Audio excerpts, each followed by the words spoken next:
Welcome back to Microsoft Flight Simulator with the Rude Man. We are in Los Angeles, California. We're going to make a short trip today, or shorter than we have been taking. I am trying to figure this thing out on the map, and I was trying to do it in 2 to 3 trips, but then why push it? If it takes 4 trips, it takes 4 trips. So we're going to make a short trip from LA to San Francisco today. And then from San Francisco, we'll try to get out of California in the next leg. We'll see if we make it. If we don't, we don't. The reason I'm doing that is because I was thinking I could just get into Oregon and then go home. But it's not that easy. Even if I get it just into Oregon from California, it's still going to take me 2-3 hours to get home. So I may have to break it up a little bit more than I was thinking I was going to. Let's get in it because talking isn't going to help get us out of here. So we're going to go in here and give me a second to start this off. I've already set the fuel. Fuel's been set. I've set the weather and that kind of stuff. We've got real weather today. I kind of figured California's going to have decent weather, even if it's real. So I'm not worried about snow and ice and rain and stuff like that. So let's get things started. First of all, I am going to go down and turn on the fuel. We will go up, turn on some lights, taxi lights. I keep doing the panel. I don't really need to. We're going to be in bright sunlight. It's not going to make any difference, but I'm doing it anyway. All right. Put the crash bar up. Grab these things. That's an auto. That's start. Is that an auto or on? It's in auto. All right. So put this up in auto. That on, and oxygen. And we're set. Now we can go down to the main. I'm going to turn some lights on before we hit the starter. We're going to turn the bleed on, and we're going to jump up. Anything else we need? I don't need any of this. Let's turn the GPS on over here and get that ready. We'll go back up and hit the starter. And then we will jump outside.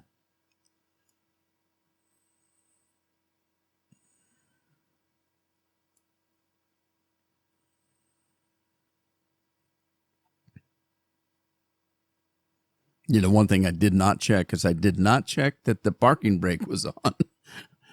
Fortunately, it is. Yeah, I should have checked that first thing. So, all right, let's go inside. While that's winding up, we will come in here and set our navigation. We're going to do a direct flight to KFSO.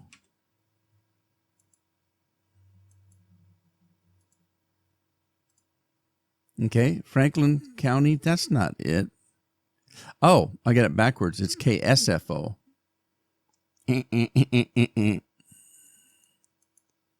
KSFO. That should make a difference. San Francisco International. That's the one. Let's enter that and activate a direct flight to KSFO. Okay, now we need to get onto a runway. So let's back up out of here. Let's take a look at our runway choices. Okay, so I guess it doesn't really matter. I might do a little bit of manual flying, so we'll just take off from here. Take the brake off.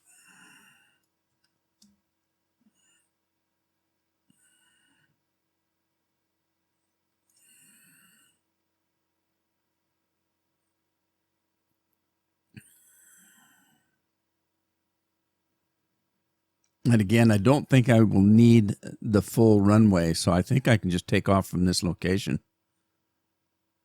on a runway, of course, but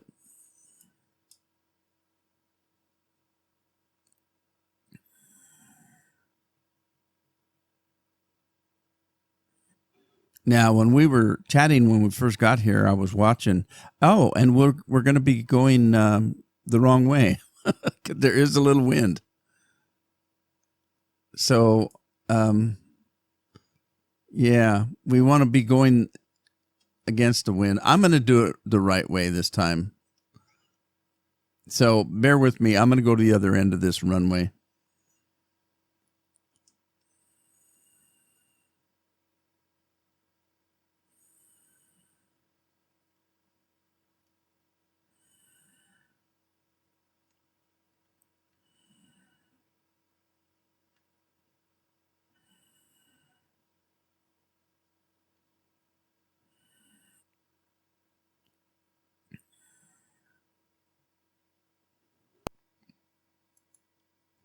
Okay, we're at the right end of the runway so that I'm taking off into the wind.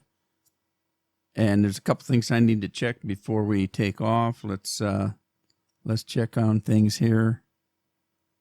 All right, I got all my switches on. It's in auto bleed. Okay, and we got flight directors on. We're set at 6,000 feet for our climb. We need to set our barometers 29.8. Let's see what that is. We hit the button, and it is 29.8. No change. Let's go down below, make sure we have flight. We have the flaps to take off. We're in idle. What caused that to get ticked over? Why did it do that? Let's jump up above and make sure that I've got the switch in for auto. I do. I don't know why it switched. Oxygen's on. All the lights are on. We're okay. So let's go. Yeah, we're ready to go. Let's turn that off. It's just reminding me that the brakes were on.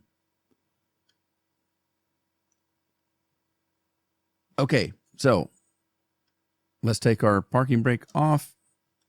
Get some power going here. And let's see if we can get a decent takeoff.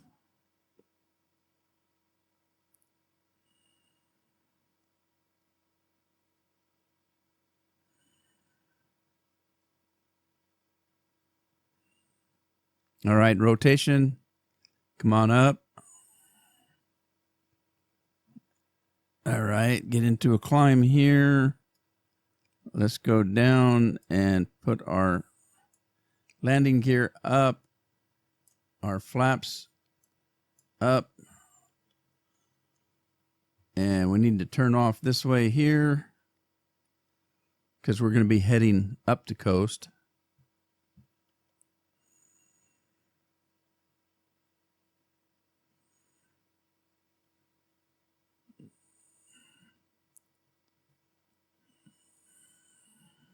All right, let's see if we can get our autopilot on and nav and flight level. And we're off. Marina del Rey. Isn't that pretty? Look at all the boats that can come out into the bay here.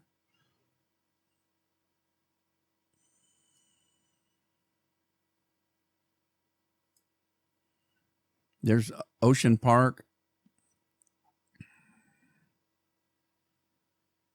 Let me get back inside here and turn that off. Double check everything. Okay, we're coming up. We're at 184, but we're climbing. We're at 2,800 feet. I'm overheating. So let's pull the power back a little bit. There we go.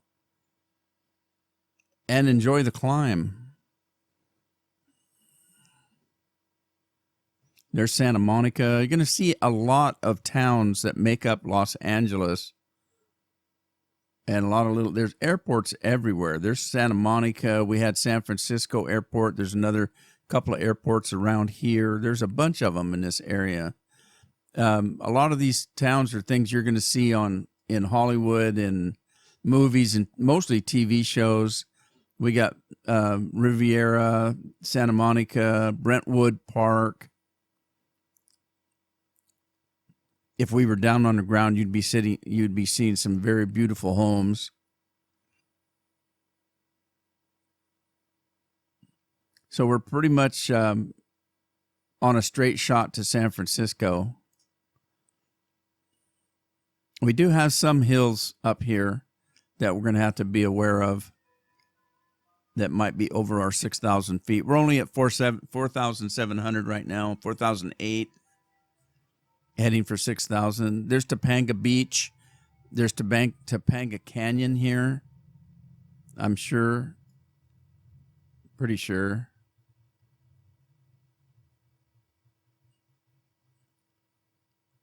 I used to drive into LA when I was driving truck, long haul, which wasn't very long. It was less than a year.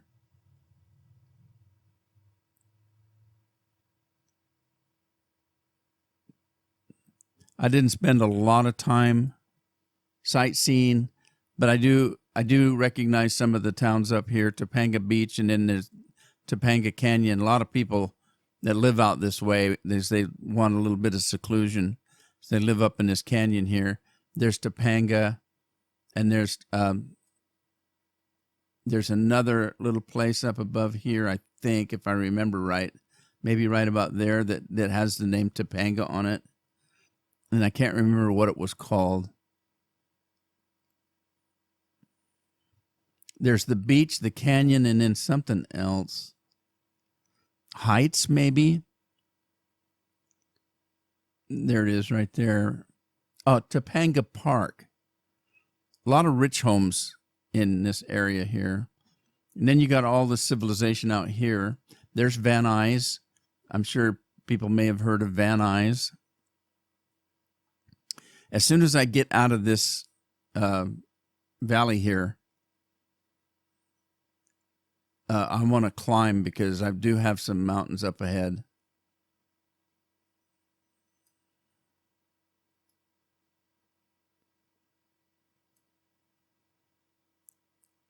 Calabasas. Yeah, when people think of Los Angeles, they think of the city of Los Angeles, but there are tons and tons of little towns that button up to Los Angeles, and you don't know when you're in one and out of the, in and out. They're so close together. There's hidden hills.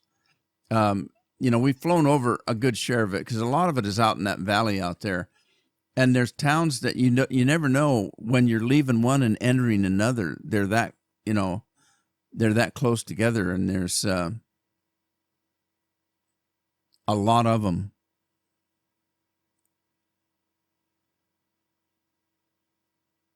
There's Bell Canyon. Before we get too carried away out of here, I want to go in and double check everything, make sure everything's looking good. Okay, we're up to 217. Our barometer, let's change that. Let's see, what else we got going here? Let's, all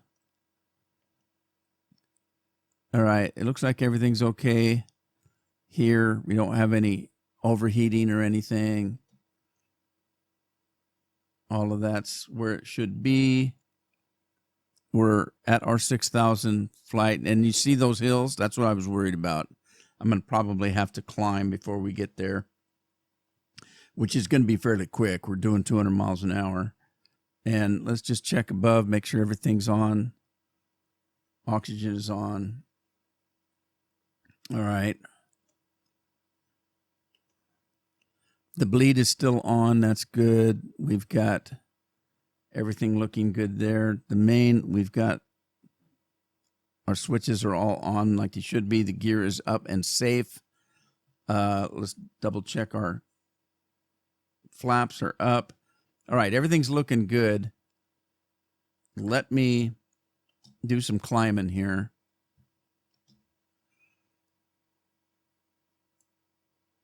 So I'm going to go up to be on the safe side to at least maybe 12,000 feet.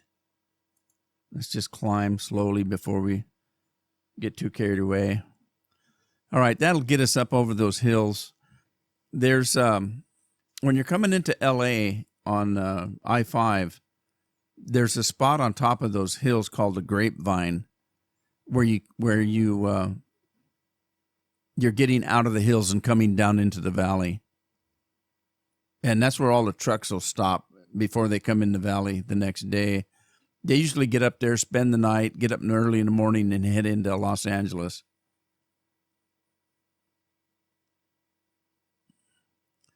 Things are a little bit different. I would sit up on the Grapevine before I came down to I-5 and get my map out, have a decent meal, get my map out, and route my strategy for the next morning. Okay, if I was going to Ralph's, it's a big grocery chain, or wherever I was going, and I was hauling paper products, I would determine where my exits were, where I needed to be at any particular time, and how I needed to get to my destination, and have that all mapped out before I even came down the hill the next morning, because you got 5 lanes of traffic going each way. You got 5 lanes coming in and 5 lanes going out. It's a lot of traffic. And if you're in a truck and you miss your exit, it may be miles before you can get that truck turned around. So you always would map out where you needed to be and what exit you needed to take, and how many blocks it was to go whatever way. Pick out any landmarks you needed to. Things can happen. One time I went into town and it was early in the morning. It was darker than hell, and I took a wrong turn into a cul-de-sac. And I was hauling a set of double trailers.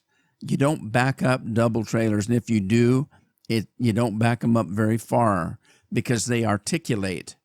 They're not solidly hooked together. And so there's Fillmore.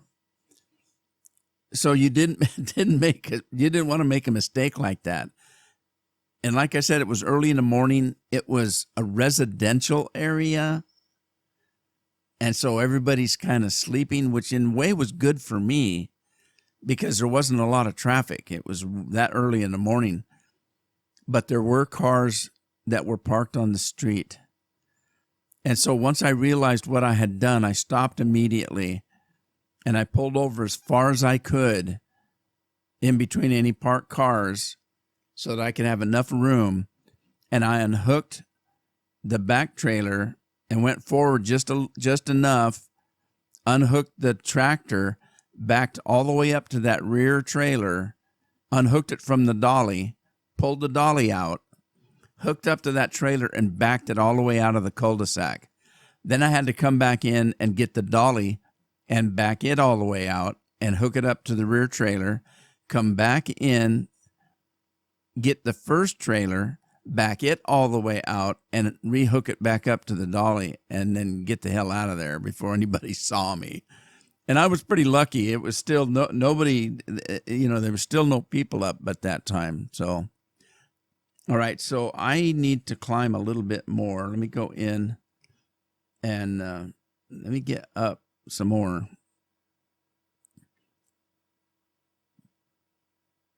I'm going to go up to 18 and see if that's enough.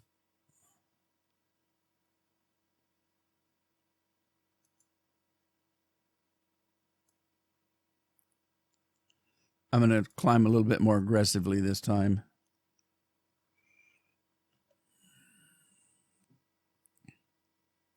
Yeah, these hills are deceiving because you don't think that there's a lot of, tall hills around Los Angeles, but you'd be wrong. If you notice, this is pretty high elevation if you look at that valley down there.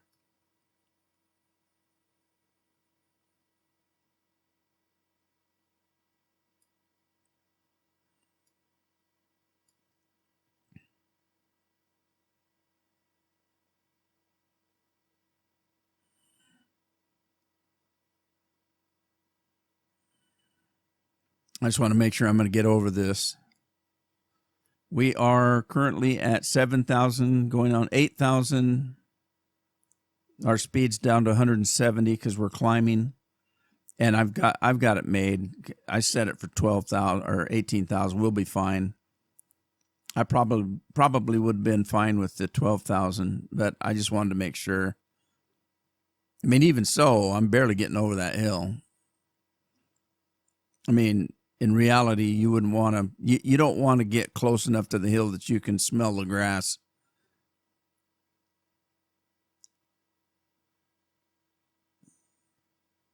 And I've seen people in the Sims fly that low on a regular basis. You really wouldn't in real life.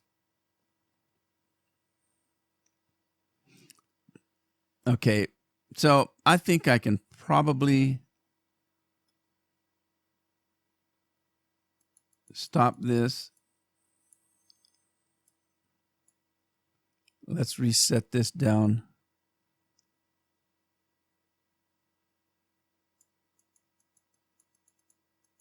I'll set it at 13.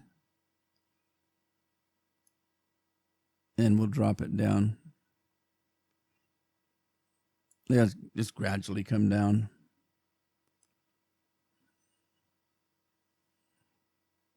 Oh, I screwed up. I wasn't that high to begin with. All right. That was dumb. Oh, jeez. We want to go up again. Shoot. I thought I was already up. I wasn't. All right, there we go. There we go. There we go. Let's pretend that didn't happen.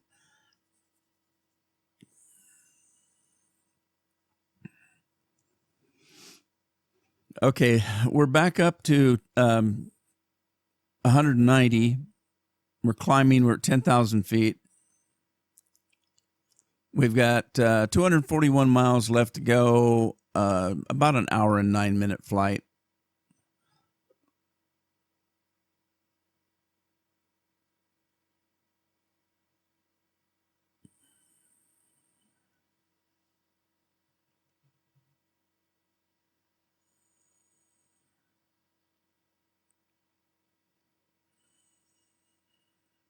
Still a little bit of white on the side of those hills.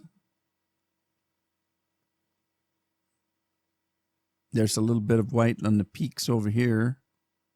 What was that? Am I overheating?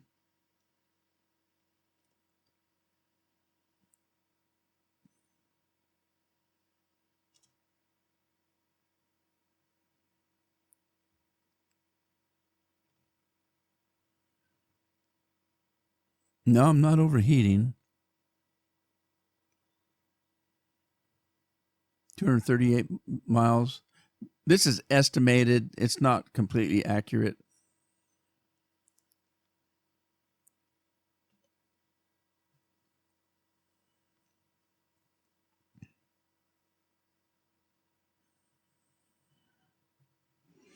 Okay, so we're at our 13,000 feet, and I'll just stay here. There's not much to see, so there's no reason in me flying dangerously low. There's, like I said, nothing but hills here, so there's nothing to see.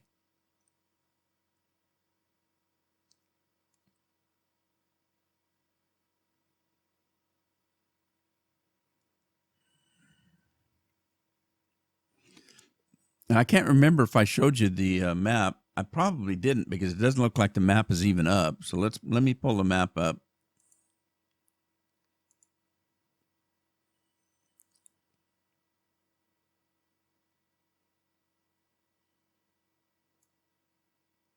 All right, this is what our route looks like today. We left Los Angeles. Look how busy Los Angeles is. I can probably pull this in a little bit. So we're 293 miles. We were 321 miles, something like that, from Los Angeles to San Francisco. It's a pretty much it's a straight shot. That yellow plane right there is us.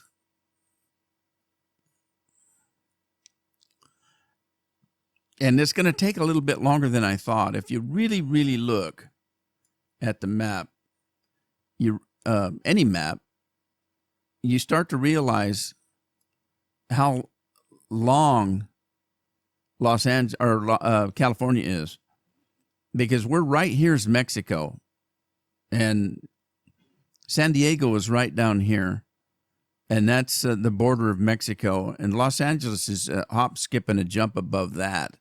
So Los Angeles is pretty dang close to Mexico. And if you look, California goes all the way up here. You know, here is Washington State right here. And this is Oregon right here. And then this is California. Medford is the bottom of Oregon. Right there's Medford. So all of this right here, all the way down to Mexico, is California. It's very, very long. And that's why I was a little concerned about making it in a couple of legs, because if we make it to San Francisco today, we're still only halfway out of California. So I've still got to get from San Francisco up to at least Medford, Oregon. And then even then, it's going to take me a long time to get from San Francisco up into the Portland area, because it's longer than what today's flight is. So I'm thinking of going from San Francisco up to, say, I don't know, maybe Medford up here, and then try to get home the next day. We'll see how it goes. I was hoping for a little bigger airport than that. I don't know what size airport Medford has.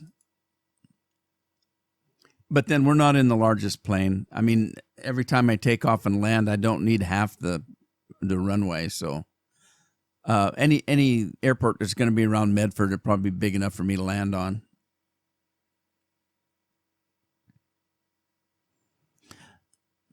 I saw something that on the internet, and of course, you're going to hear people say, "Well, it's on the internet. It must be true." And I just laugh every time I hear that. I have no idea if it's true or not, but the statement was that you could get the world's population to fit within the area that Texas takes up in land. Texas is a big state, but the world's population, I'm a little skeptical. I don't know where they came up with that, but it was on the internet. Now, that being said, America is a very large country, and I proved it over and over and over by flying over the United States and showing you how much land is uninhabited. It's an awful lot. And so it's amazing. Now, a lot of the land is farmed, and that's why, even though the land looks like it's not inhabited, it may be being used for farmland. Maricopa, there's Maricopa. I've heard of that before. What's that one over there? Mossberg. That sounds like an airfield for military, but maybe not. New Cuyama.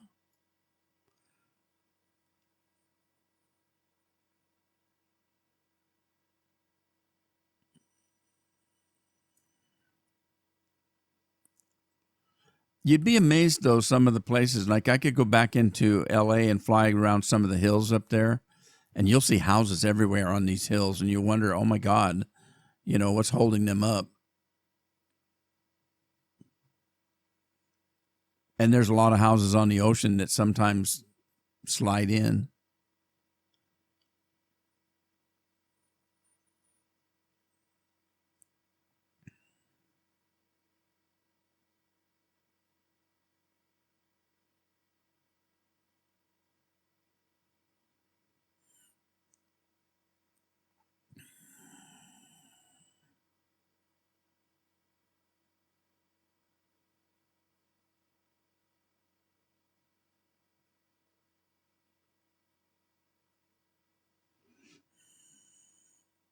Taft Kern Company.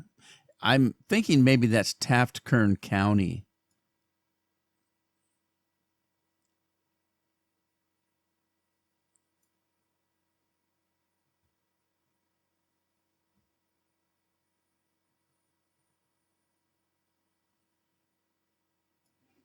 I was looking for other planes up here. Oh, there's one over there. There are planes all around me. I see them on the map.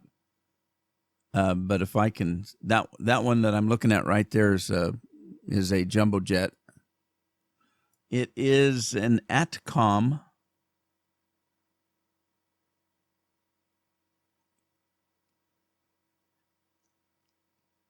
Can't tell much else about it. It says Archaea on it. I don't know if that's a country or what. I don't know. I don't know. So, yeah, we're in some rugged area here. I wouldn't want to have plane trouble.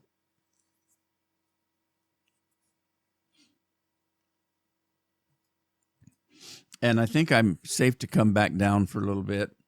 So let me go in and we'll drop down.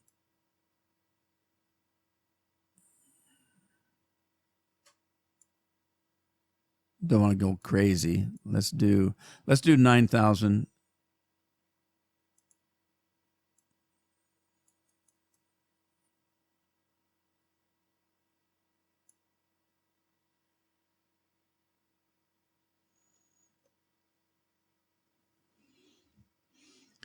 Don't want to go hog wild and crash, so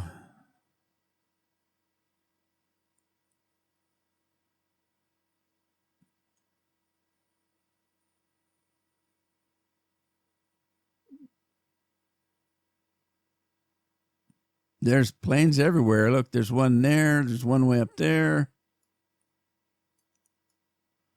I thought I saw some to the left, some to the right. Ow, I just hit my microphone.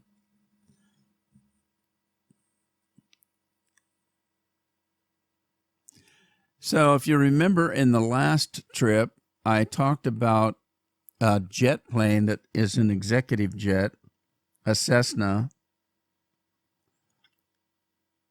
And I was looking at that today.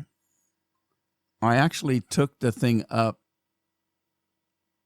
Man, whatever that is, it's flying fast right there. What plane is that? It's flying the same height I am. I don't know what it is. I can't tell what kind of plane it is, but it's moving. Anyway, I was talking about that executive jet, and so I didn't learn enough about it to actually want to fly it on tour yet, but I learned enough to get it up off the ground and in the air and land it safely. And it was a lot of fun. It's different. It's a jet with two engines right on the wings, on the back tail wing. And so it's going to be a while before I want to actually take it out on a tour. I might take it on a test flight in between the tour here. I might not get it on this tour. I want to learn how to fly it. And the reason that I probably won't is I found out there's another version of that plane that's modded. And it's more of a study plane. And I've talked about study planes before. Some of the planes that are modded that you can purchase or download into the game have more bells and whistles that you need to be able to know how to work. The in-game planes, a lot of them, the bells or the buttons and the knobs don't do anything because the plane is automatically set up to take care of that stuff for you. So you don't have to know everything that you would normally need if you were flying a real plane. The study planes have more of the knobs and the buttons and the gears and the things that actually work, that you have to know what they do to be able to fly the plane correctly. And that's why they call it a study plane, because you have to do some studying to learn how to fly it. Anyway, I found one that is one of the Cessnas that I was looking at, and I'm thinking about going and looking at it and see if it costs money or if it's free. I don't mind paying money for a plane that's, well made. So I'm going to go and take a look at it. And I don't want to get a plane that's too complicated, because I'm not, up to snuff to fly those kind of planes yet. But if they have a little bit more reality to them, I might enjoy that. So I'm going to go look at it this weekend, or over the weekend. I'm into the weekend. Today is Saturday. You won't see this probably until next week from when I'm recording it, or into the week. Probably this will come out next Wednesday, probably. Lost Hills Airport. It's pretty flat out there in that particular area. They lose a hill. So it looks like there's more solar panels down there again. Anyway, so I'm thinking about checking into that plane and trying to learn to fly. There just happens to be a guy on the internet that just today has a first video on this particular study plane, and plans on 4 or 5 different videos to help you get familiar with the plane, figure out how to start it, figure out how to do the flight plan, figure out how to fly it, and figure out how to land it. And it sounds like it's going to be at least 4 or 5 videos in a series. And so, yeah, I'm going to be checking into that. I watched most of the first video this morning, but I was actually doing something else and wasn't paying a lot of attention. So I soaked up a little bit of information, but I'm going to have to watch it again.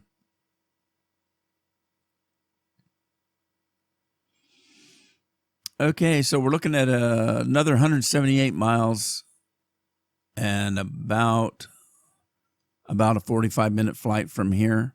I didn't set a timer today.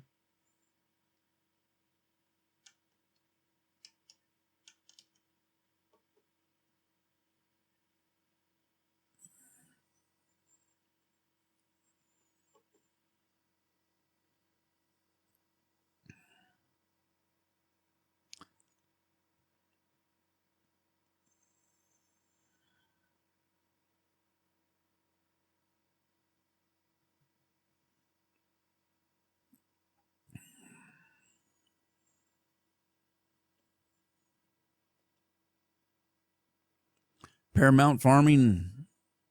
There's a lot of farmland out there.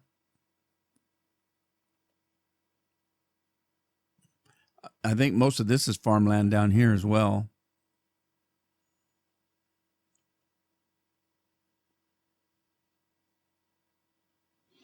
All right, we're at a steady 212 miles an hour. I could probably kick that up a little bit, because I don't think that I'm pushing the plane too hard.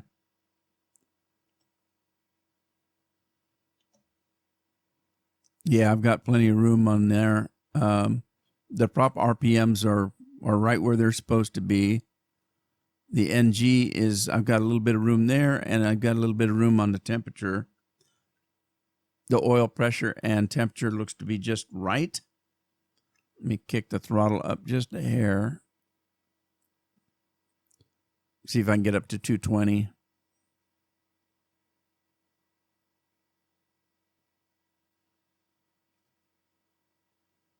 Okay, we're at 215. Little nudge here, little nudge there.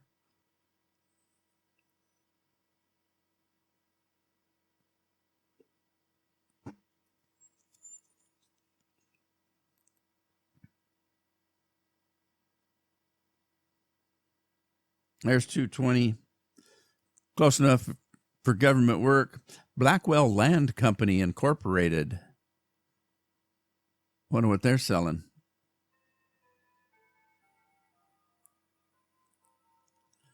And I wonder if Blackwell is the name. Now, see those strobe lights on there? I don't think that I need to have those on. I've been kicking most of the lights on, but I don't think that I need those on. I think that's not the strobe light. I think that's the pulse light. And I'm not entirely sure what the pulse light is for, but I don't think I need to have it on.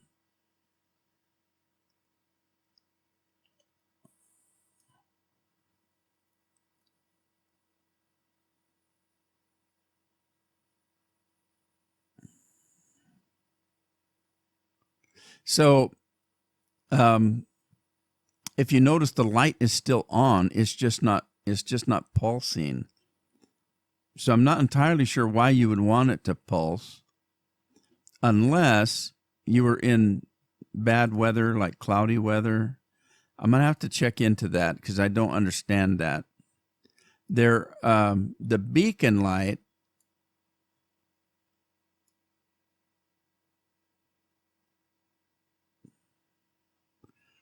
I'm not entirely sure where it's at on this plane.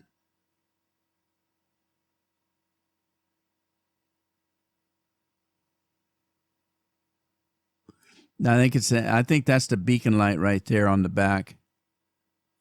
It's usually on the tail, either the fin or the back tail. So I think that's probably the beacon light. Then these lights, you got your wing markers out here. There's red and green. Yep, red and green. And then you got your strobe lights, which is those right there, which might be landing lights too. I don't know. Again, I've not flown this enough to be completely familiar with it. I'm getting used to it. It's a fun plane to fly.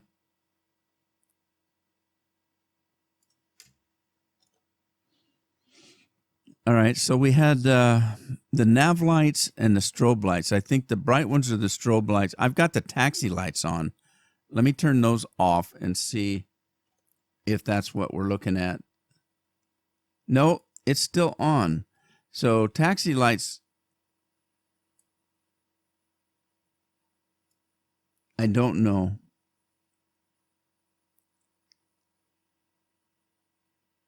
Oh, wait a minute. That might have been the taxi lights, because they're not on now. Okay, fine. What's the difference between the taxi lights and the landing lights? Put that into landing. Whoa, that's bright. That's bright. Now, is there a light?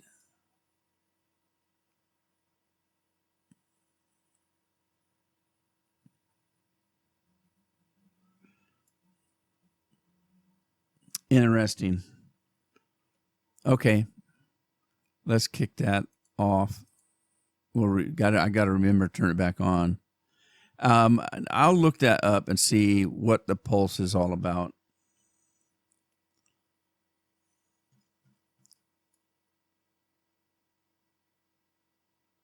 We got little tiny spots of water down there every once in a while, but otherwise it looks like a desert. Or is it desert? I don't know. That's the English language for you. All right, let's see. The TBM 930.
All right. Now, there's a little controversy. I'm getting mixed answers here.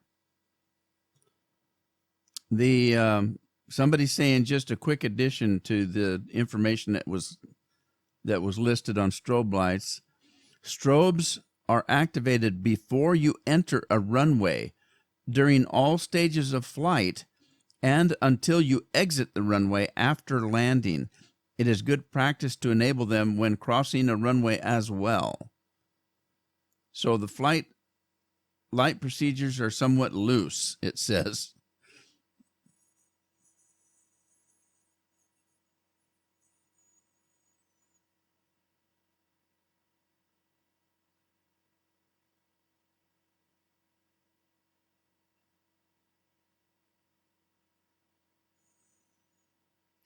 Anyway, it makes sense. A strobe light would be brighter because you want people to see. So it makes sense that you would have them on if you were on a runway, because if another plane's coming in, you want them to be able to see you. So you'd want a blinking light and them looking and saying, what's on the runway? I see something on the runway. So that makes sense. Having it in flight, the same thing. If you're up in the air with other planes, you want them to see you. Now, it does say that you would turn the strobe off in heavy clouds. Okay, the thing about that is that might be good advice, but also you really shouldn't be flying in heavy clouds. It's dangerous. If you're in heavy clouds, you should try to either get above or below them. And that's at least what I've been told. So I don't. And again, look things up. You're going to get, if you've got a question, you're going to get 5 or 6 answers. Not all of them, can be completely right. And like the one guy said, sometimes the lighting is a little bit loosey-goosey. There are some lights that are required by the FAA, or is it FAA? Like the beacon light. You're supposed to turn the beacon light whenever you're going to start an engine or do anything in the plane that might make the plane move, so that people outside the plane know that that there's somebody inside the plane and they're doing something. So if you're getting ready to start an engine, you're supposed to have the beacons on so they know that you're going to start an engine and do something on the plane, that the plane's getting ready to be moved. And again, that's what I've heard, and it makes sense. So you would turn on the beacon and the nav lights, I suppose. Taxi lights if you're going to taxi, and take off if you're going to take off if you're taking off, and landing when you're landing.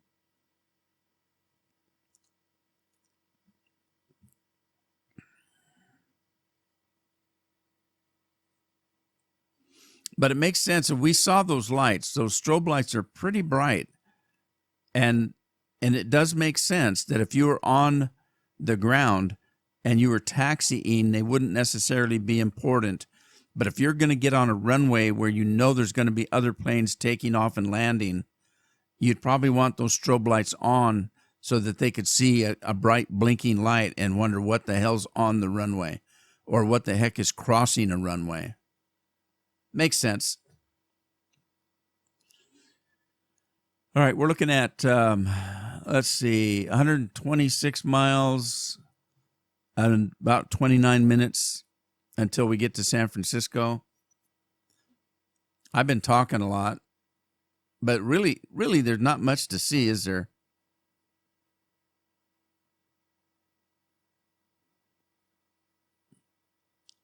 So Northern California is quite hilly, isn't it?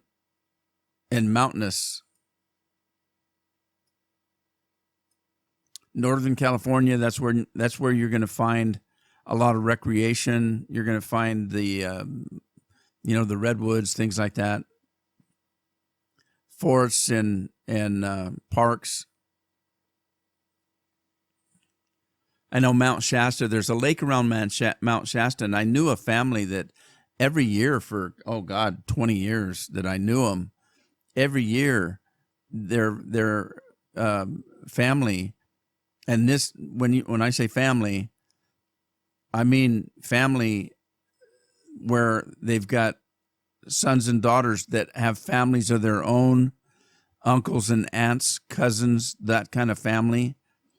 They would get together and they would rent houseboats, and they would rent like 3, 4, whatever, how many houseboats they needed for the size of the family that they had at that time. Early on, maybe the kids were all little, and then they grew up and had family of their own, and they would add a houseboat.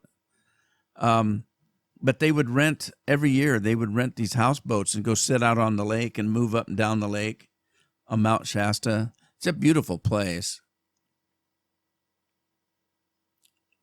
I've been through Mount Shasta many times, but I've never actually stopped there for any amount of time. And when you're driving in the summertime, you can see the houseboats on the lake as you're going over the mountain pass. And it's beautiful, and it looks like a lot of fun.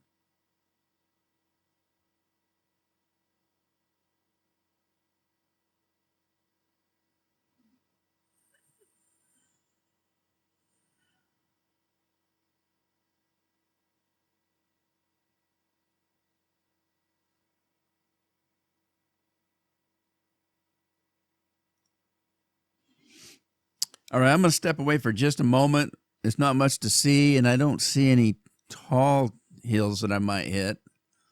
Anyway, yell real loud if you see anything. I'll be right back.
All righty, I'm back.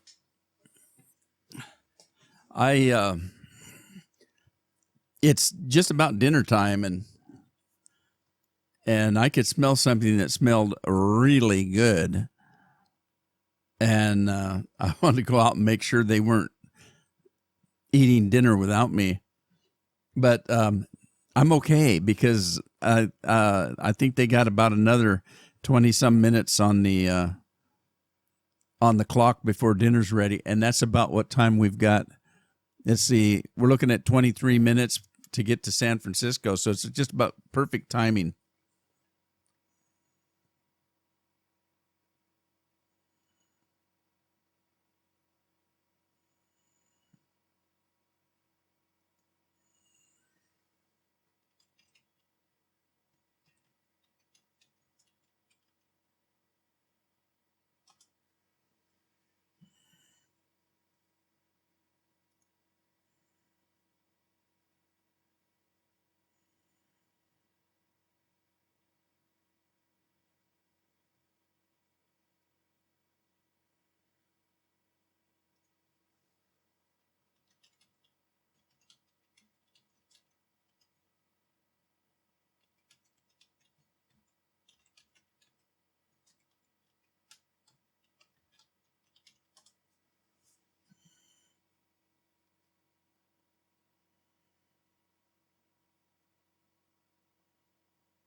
Okay. Pinnacle Ranch Airport.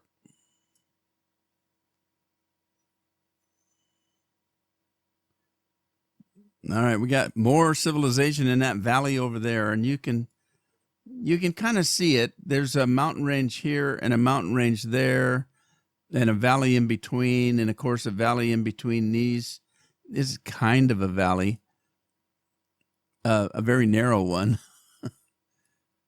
or it was that we flew over, kind of, sorta. But you can see that one over there is a little flatter. There's a lot more farmland over there, and a little bit of water down there. Indeed, indeed, indeed.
All right, if you were hearing me banging my microphone around, I've got I got the room shut up, and it's really getting hot in here, so I got up and kicked the window open.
Sneezing fit. We were watching a movie. Um, there was a movie made in Seattle. It was John Wayne. And the end of the movie was filmed. A lot of it was filmed in Seattle, but the end of it was filmed in a little place called Ocean Shores, Washington, on the beach. And it happened that my grandma used to be the manager of that motel that's there, and John Wayne was staying in one of the rooms. And we were there for the summer helping her clean rooms and stuff. And one of the girls was able to, or got to meet John Wayne. We all did at some point, but she was cleaning his room. Anyway, they were making a movie called McHugh. And the reason I'm thinking about this is because my wife just asked me about what was his last movie, and she thought it was the one he made in Seattle. And I said, oh, no, it wasn't, not even close. That movie was filmed in the 70s. And the culmination of the film is a car chase on the beach, right on the beach. And it was quite dramatic car chase. You can watch it on the internet. There's videos of it. It's pretty cool.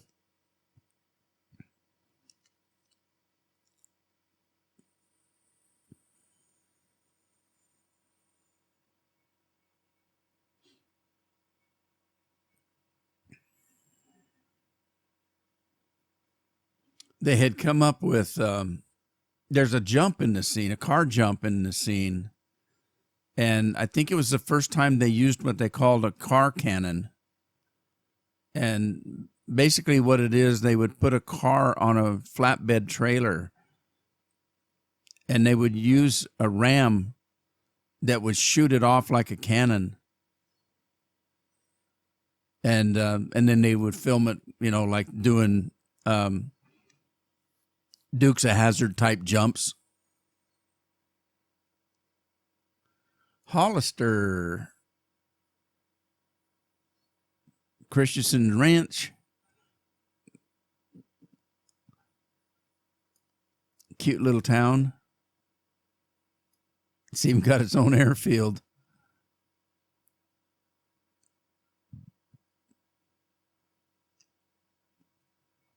A little bit of water down there.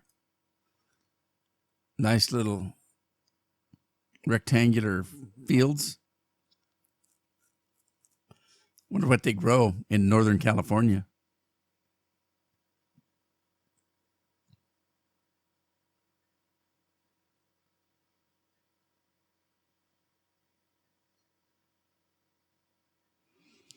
Well, what are we looking at here?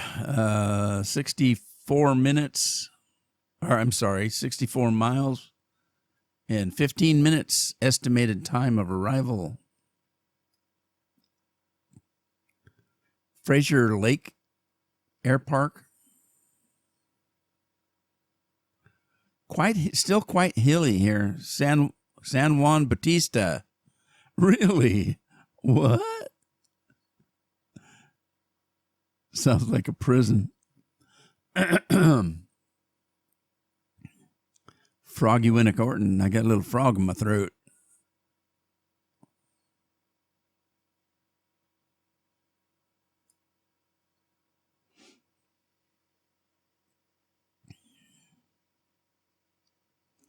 I got to thinking about it earlier. I talked about, the hills of Northern California, but we're not in Northern California yet. We haven't even made San Francisco. So I was wrong. It gets a lot more mountainous as you get into Northern California. And yeah, like I say, we're not even San Francisco yet. We're not close to Northern California.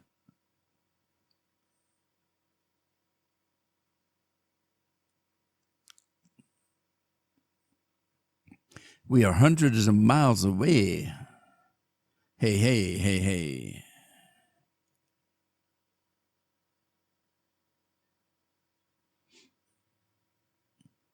And it was a beautiful day, kind of hazy. but that's California. I mean, I remember a song by who's the guy that used to sing all the drinking songs in the It's 5 o'clock someplace. God, what was his name? There's another plane up in the sky. Is it Superman? Anyway, there was a song that talked about the L.A. haze. A brown, I got to get out of this brown L.A. haze. The smog is that bad, it's almost brown in Los Angeles. They say it never rains in Southern California. That isn't true. It does, but not very often. And I remember how slick the roads were if you ever got into a rain. Remember in LA, there's, like I said, there's 5 lanes of traffic coming in and 5 lanes of traffic going out on I-5, and that's only one highway. And there's so many cars that are leaking so much oil that when it did actually rain, it was like driving on ice when the rain would hit that oil.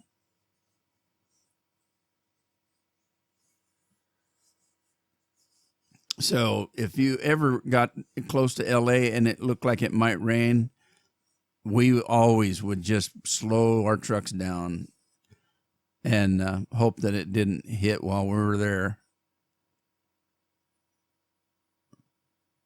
Watsonville. Is that what that said? Watsonville? Yeah.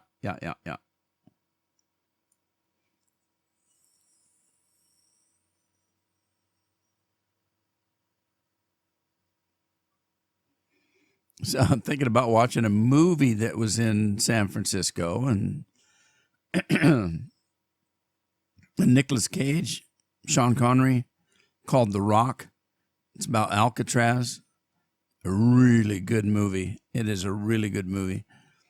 And Nicolas Cage, I think he plays an FBI agent. And Sean Connery it's kind of in a strange part. Sean Connery's this guy that's been held in prison, and it was a political prisoner. And he was British. And in the movie, they make it sound like he was a British secret agent. Well, he was James Bond, right? They don't say that, but they kind of allude to it, that he was a British secret agent that they captured, was a political prisoner, held illegally, supposedly, in the movie, in a prison in Alcatraz. And as it turns out, supposedly he was the only one ever to escape, and then they caught him. And so they need to get into the prison, which is no longer a prison, and they elicit his help to do it. It's a really good movie. Anyway, heading into San Francisco made me think about it. And when I went out a minute ago, I asked Carol if she could go find it. It's upstairs somewhere, I think. I've got it on DVD. It's one of the few times that Nicolas Cage actually plays a dramatic part and not a crazy guy.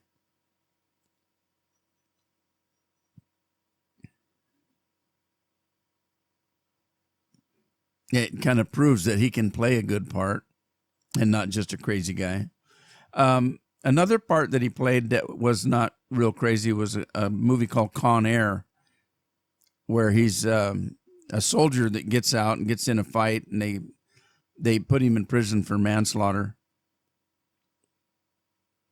And when he gets out, as he's getting out and he's on a airplane heading home, and it's a convict carrier, and there's a prison break on the airplane,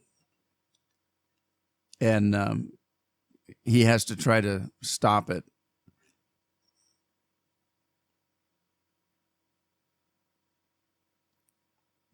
The whole movie doesn't make too much sense because it didn't seem like he got in a fight, and it was it was 3 or 4 guys against him, and he ended up hurting one or killing him. I don't remember. I'd have to watch it again.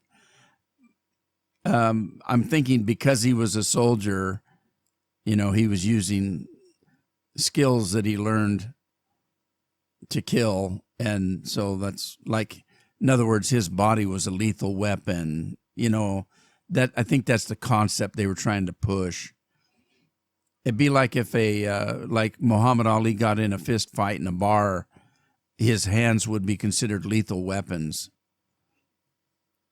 And at least it seems like that's what they used to say. And I think that's the concept, because when I watched the movie, I thought they put him in prison for 30 years, and it wasn't. I'm making that up. I don't know how many years it was, but it was a few years because he had a baby, and the baby was a little girl when he finally got out. So there had to be about 10 years that he was in prison. It didn't make too much sense that he was provoked into a fight, and he's the one that got, thrown in jail. Stuff happens, but in that case, I didn't think that it was right that he got, but then, hey, I wasn't on the jury.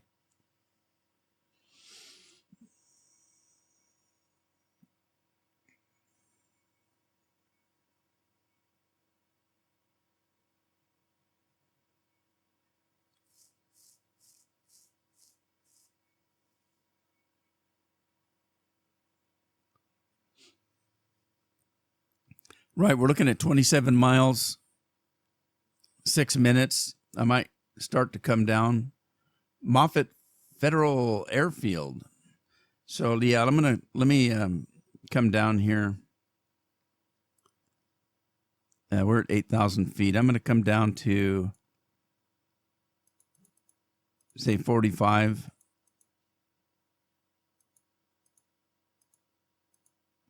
Let me hit the barometer. We're at 2977. All right, 2993. So barometer changed just a little bit. And then let's bring this down kind of gently. I'm in no big hurry. Wow, is that green over there? It's not water, is it? I think I don't know what that is. Is that water over there?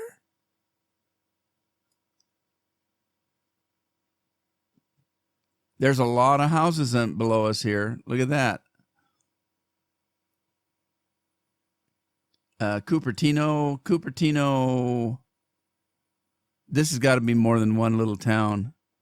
It's got to be more than one. Palo Alto. Los Altos. Yeah, there's a lot of little towns here that are making this up. Mountain View. All right, got to get my camera to work right here. We're coming down. We're at 5,900 feet, coming down to 45. I hope I didn't get too low.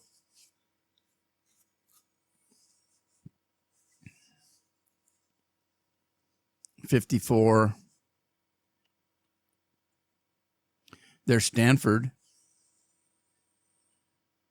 It might be lower than I want to be. We're at 48, 47. We're going to level off here in a minute.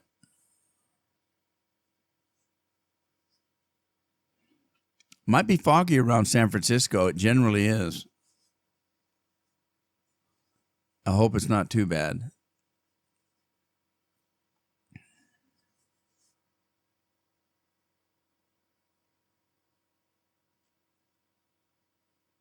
Atherton.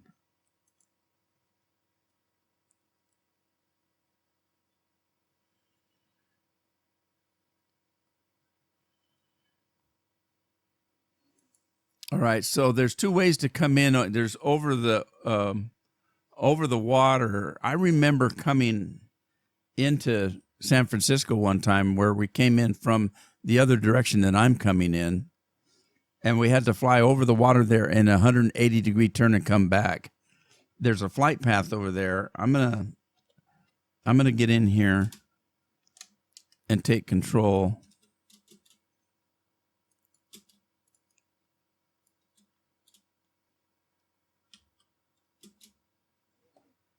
And see if I can get over to that flight path.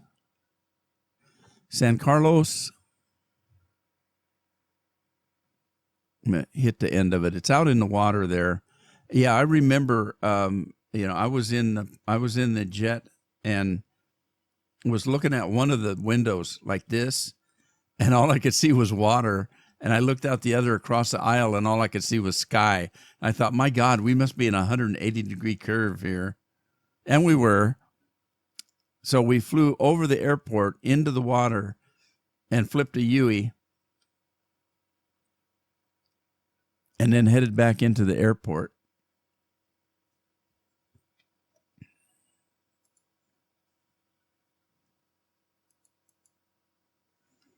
I'm going to bring the speed down.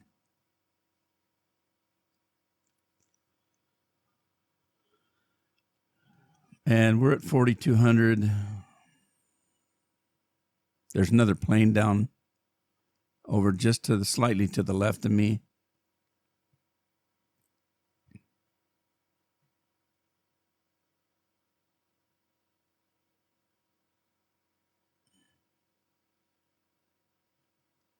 I'm going to bank a little bit, see if I can see the runways.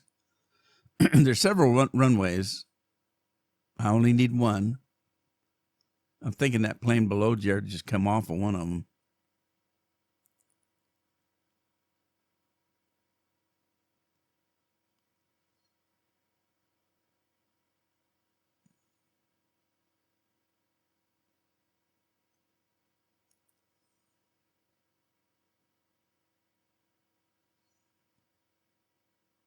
All right. Well, I missed them. I missed the glide slope. I overshot it. So let me see if I can straighten up here.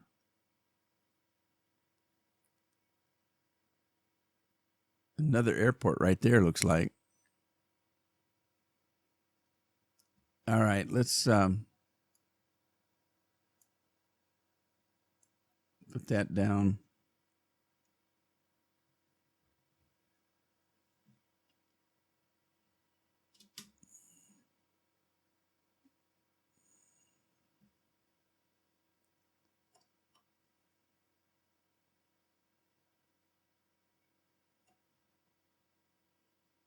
Did I put flaps? Flaps are down. Landing lights on. I'm not doing a very good job of lining up here. Okay, I'm getting too slow. Gotta keep the speed up. I'm gonna go for the right one because I'm closer to it.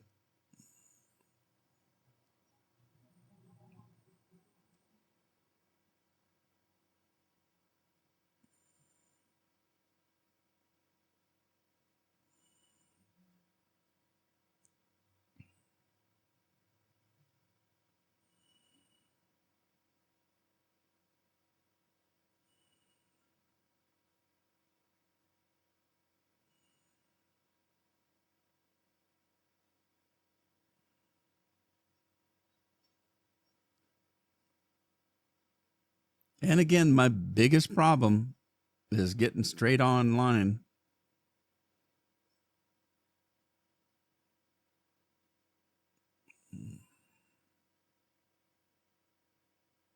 Yeah, this was the scary thing in a big jet because you're looking out the window and you think they're going to land in the water. It just looks like they are. And what really scared me was the position of the sun, the one time that I'm thinking of here. And I saw something rushing up to meet us. And I thought it was another plane when it was actually the shadow of the jet that I was in coming up to greet us. You know what I mean? It scared the hell out of me. I'm not necessarily a nervous flyer, but I can't say that it makes me happy either. And it's always the landing that bothered me. I didn't mind the takeoffs. It was always the landing.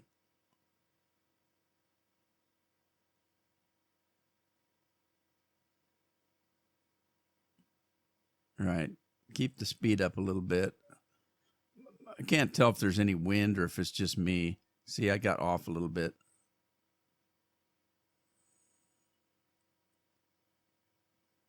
Come back over. Come back over. Come back over. A little bit more. Gentle, gentle, gentle. All right, I missed my mark. That was my mark right there, those two solid lines. Let's come on down.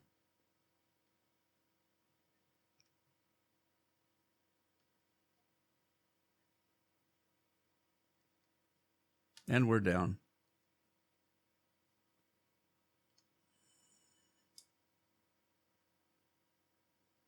Okay, sit down in the seat. Whoa, slow her down.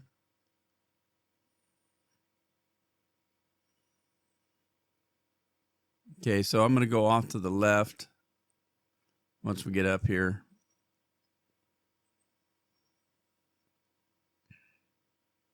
I'll leave the flaps down where they are. That'll help me stay on the ground. Wasn't a bad landing, but, you know, dinking around, looking inside and looking around and stuff like that. And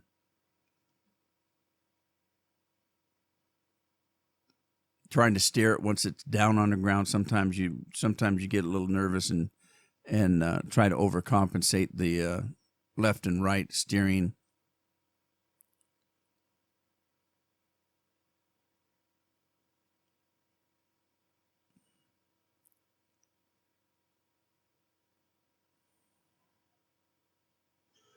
All right, I am going to see about taking this next left here. So let me start slowing it down a little.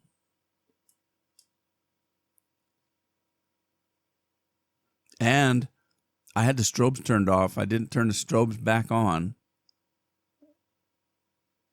But I'm down now. I'm not going to worry about it.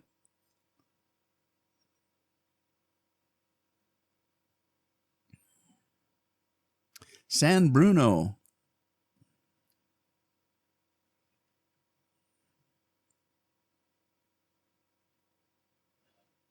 What was the big guy that was always after Popeye? His name wasn't Bruno, was it?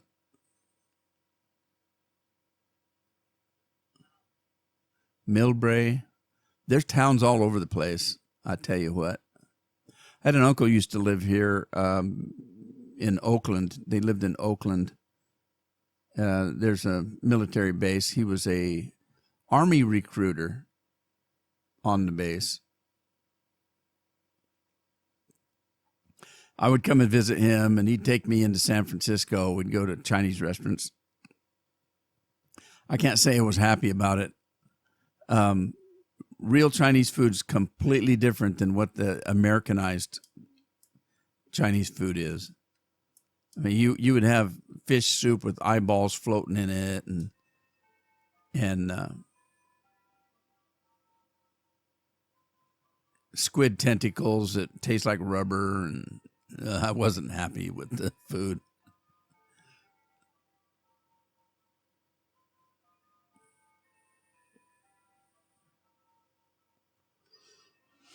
Okay, so we're going to find a little place to park in this parkway over here. I think I can probably go ahead and pull the flaps up.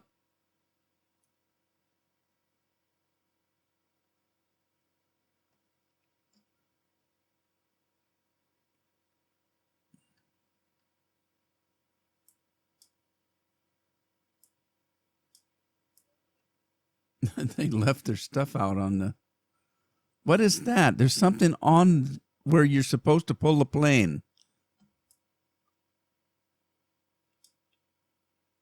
Well, come on. That's where I'm supposed to pull in, right there. Somebody left a rig. All right, let's go around.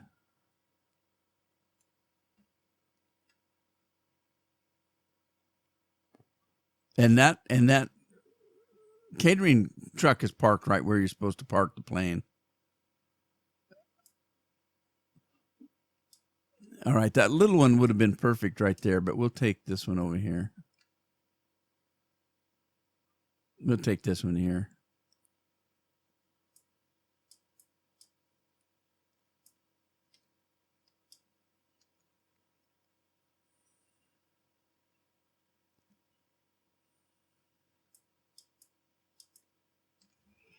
All righty. Throw a brake on. Here we are.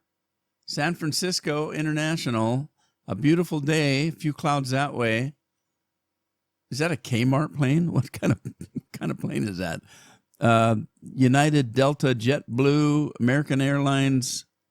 I'm looking at the runways here, or the walkways. I can't remember what they call those damn things. I think they may call them a skyway. I don't remember. Anyway, we're here. We're down. We're safe.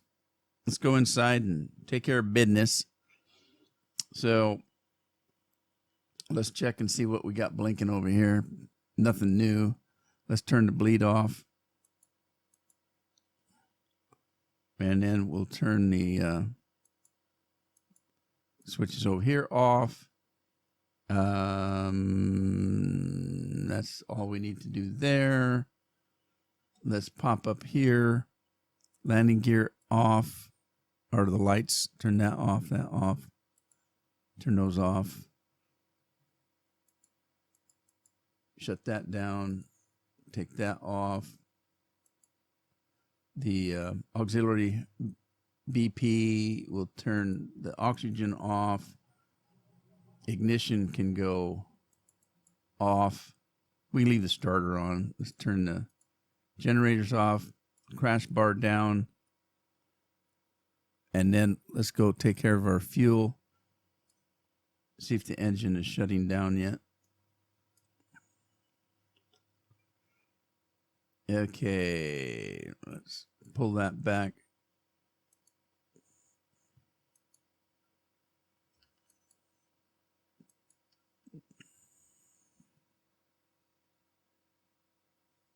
Did it go in reverse? I didn't think it'd do that without me pushing the button.